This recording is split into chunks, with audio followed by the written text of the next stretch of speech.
साथियों, हमारे मध्य प्रदेश के युवा नेतृत्व को मैं बधाई देता हूं। प्रदेश कांग्रेस के अध्यक्ष जी को और हमारे विपक्ष के नेताजी को और उपनेताजी को, जिन्होंने कि विधानसभा में नरसिंह घोटाले को बड़े प्रभावशाली ढंग से उठाया, सरकार से ऐसे प्रश्न पूछे जिसका वो उत्तर नहीं दे पाए। जहां नर्सिंग कॉलेजेस में छात्राओं ने फीस जमा करके उन्होंने एडमिशन लिया, आज 3 साल से वे परेशान हैं।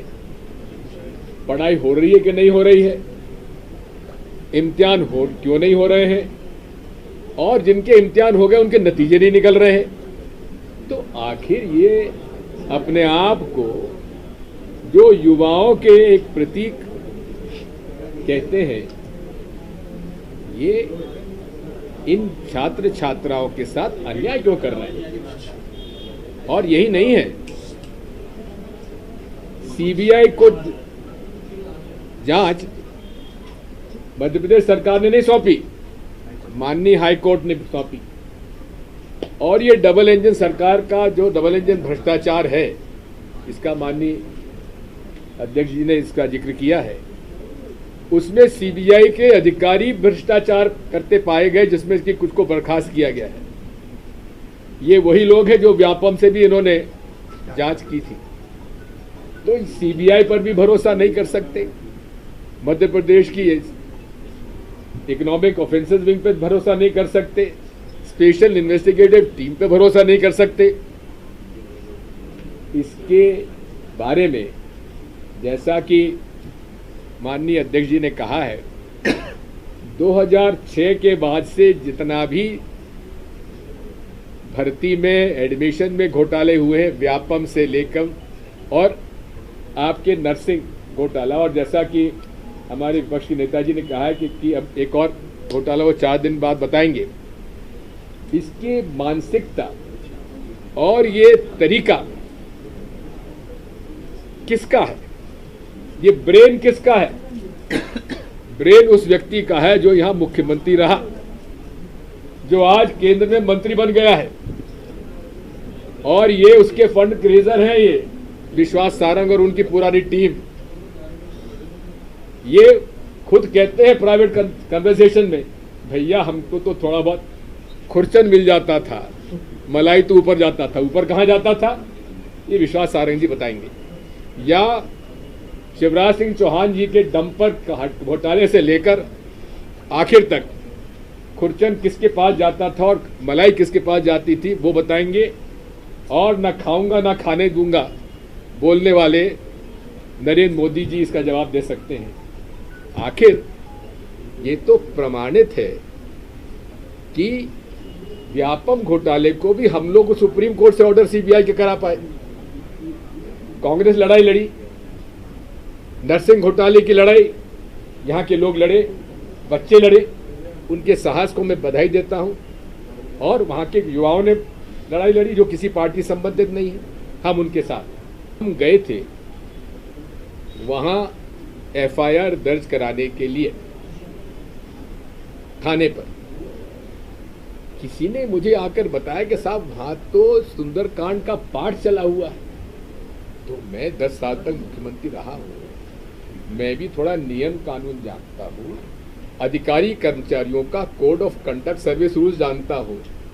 ये कहीं भी नहीं लिखा हुआ है कि किसी भी सरकारी कार्यालय, और वो तो थाने में जहां सुंदरकांड का पाठ हो रहा है, एक पांडे जी आए जो शायद एसीपी है, क्या है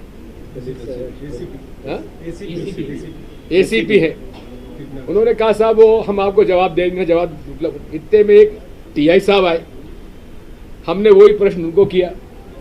टीआई साहब बोले कि साहब वो पुलिस के द्वारा आयोजित किया गया है, पुलिस के द्वारा आयोजित किया गया है। फिर हमने पूछा भाई क्या, फिर उन्होंने बोला कि साहब एक नरेश यादव का जन्मदिन था, उस जन्मदिन मनाने के लिए यहाँ हम लोगों ने पुलिस की तरफ से सुंदरकांड का पाठ आयोजित किया है।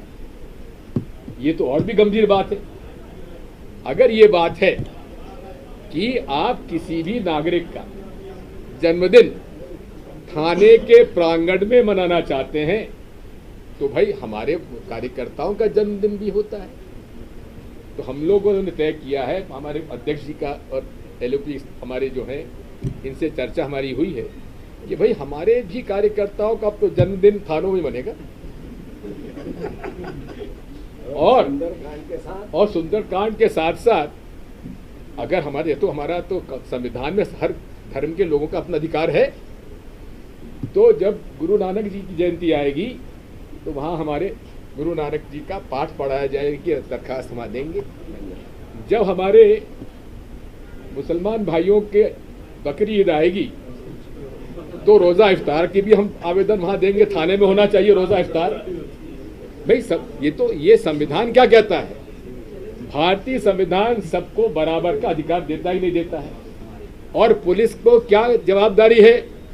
भारतीय संविधान का पालन करो। उसकी शपथ लेते हैं, मुख्यमंत्री जी शपथ लेते हैं, मंत्री जी शपथ लेते हैं। तो भाई ये इसका उल्लंघन है कि नहीं है? मैंने अभी हमारे वकीलों से राय ली है और हमारे अध्यक्ष जी और एलओपी हमारे जितने भी उनसे मेरी गुजारिश है कि भाई इस बारे में तो हम लोगों को हमारे कमिश्नर पुलिस साहब से जाके बात करना चाहिए कि आखिर ये इजाज़त दी किसने है। और वहाँ पर सुंदरकांड जहाँ हो रहा था वहाँ से एक पुराना जूता फेंका गया और एक पुलिस के हेड कांस्टेबल साहब को लगा। तो मैंने कहा बधाई हो हेड साहब आपको। बात यही है, ये पूरी सरकार पूरे तरीके से संविधान, सर्विस कंडक्ट रूल और नियम कानून के खिलाफ है। और मैं चेतावनी देना चाहता हूं सारे सरकारी कर्मचारी और अधिकारियों को, अगर उन्होंने इसका पालन नहीं किया संविधान का तो हम कांग्रेस पार्टी इनको नहीं बख्शेंगे।